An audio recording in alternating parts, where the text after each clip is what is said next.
दोस्तों आज आपको ले जाएंगे एक ऐसे देश में जिस पर दुनिया की सबसे बड़ी एम्पायर ने हुकूमत किया।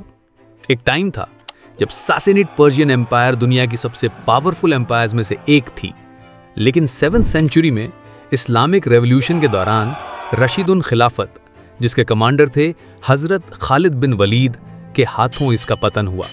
एक पूरा इतिहास बदल गया और पर्शिया में एक नई सोच का आरंभ हुआ जिसका नाम था पर्शियन एम्पायर, और उस एम्पायर को टेक ओवर किया द ग्रेट रशीदुन खिलाफत ने। दोस्तों मेरा नाम है फरहान और आज हम बात कर रहे हैं ईरान की कहानी की।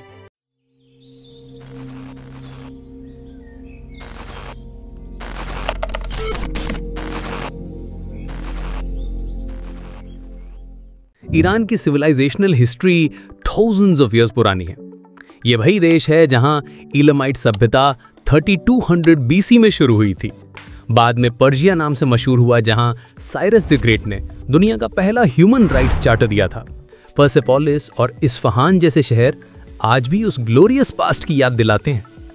आज का ईरान एक मॉडर्न इस्लामिक रिपब्लिक है जहां ट्रेडिशन और टेक्नोलॉजी का एक यूनिक बैलेंस है। और इस देश की leadership, supreme leader Ayatollah Ali Khamenei एक ऐसे विजनरी हैं जिन्होंने ईरान को हर एक्सटर्नल प्रेशर के बावजूद एक सॉवरेन और इंडिपेंडेंट देश बनाए रखा।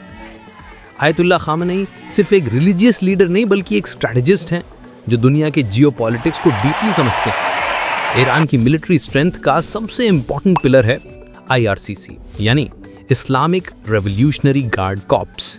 ये सिर्फ एक आर्मी यूनिट नहीं बल्कि एक आइडियोलॉजिकल फोर्स है जो ईरान की वैल्यूज, सिक्योरिटी और रेवोल्यूशन को प्रोटेक्ट करता है।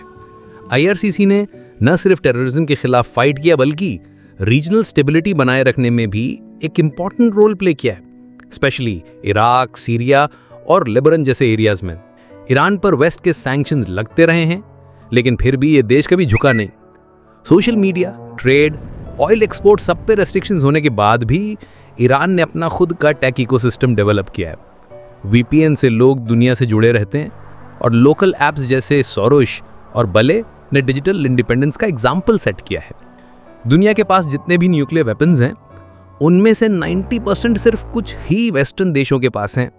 अमेरिका, इजराइल, फ्रांस, UK, इनके पास एटॉमिक बॉम्ब्स हैं और किसी को कोई प्रॉब्लम नहीं। लेकिन जब ईरान अपने डिफेंस के लिए स्ट्रांग बनना चाहता है तो दुनिया को प्रॉब्लम होती है। ईरान एक ऐसा देश है जिसे हर तरफ से घेरा गया है। इजराइल से लेकर अमेरिका तक सब ईरान को मिलिट्री और पॉलिटिकल प्रेशर में रखने की कोशिश करते हैं। ऐसे में क्या ईरान को अपना बचाव का हक नहीं होना चाहिए? ईरान एक ऐसा देश है जहां फारसी लैंग्वेज, पोएट्री और आर्ट की गहराइयां दुनिया को इंस्पायर करती हैं। रूमी, हाफिज, सादी जैसे पोएट्स सिर्फ पर्शियन कल्चर के हीरो नहीं बल्कि पूरे इंसानियत के लिए एक लेगेसी है। इनकी पोएट्री आज भी उर्दू, हिंदी और इंग्लिश में ट्रांसलेट होती है और दुनिया भर में लोगों को दिल को छू जाती है। ईरान का फिल्म इंडस्ट्री भी दुनिया में अपनी एक स्पेशल पहचान बना चुका है। डायरेक्टर्स जैसे असगर फरहादी ने ऑस्कर्स जीते हैं क्योंकि ईरान की फिल्में फ्लैसी नहीं होती, सच्चाई दिखाती हैं। सोसाइटी, इमोशंस और इंसानी कॉन्फ्लिक्ट्स को जिस रियलिज्म के साथ ईरान के फिल्म मेकर्स दिखाते हैं वो बहुत कम देश कर पाते हैं। ईरान के यूथ भी आज मॉडर्न दुनिया का हिस्सा बनना चाहते हैं, लेकिन अपनी आइडेंटिटी के साथ। वो अपने कल्चर पर प्राउड फील करते हैं और साथ ही वर्ल्ड से कनेक्टेड भी रहना चाहते हैं। उनकी एस्पिरेशंस, उनकी क्रिएटिविटी सोशल मीडिया पर क्लियरली दिखती है और वो ईरान के फ्यूचर का पॉजिटिव फेस है। सबसे बड़ी बात, ईरानियन लोग, शायद मीडिया आपको पॉलिटिकल हेडलाइंस दिखाए, लेकिन अगर आप किसी ईरानियन से मिलेंगे तो आपको मेहमान नवाजी, तहजीब और दिल से निकली वार्मथ महसूस होगी।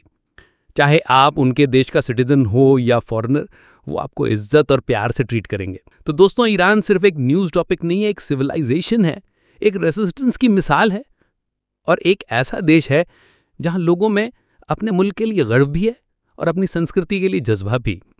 अगर आपको ईरान का ये सच पसंद आया हो तो वीडियो को लाइक करें, अपने दोस्तों से शेयर करें और चैनल को सब्सक्राइब जरूर करें। मिलते हैं अगले वीडियो में, तब तक के लिए मुझे दीजिए इजाजत। Goodbye, see you again.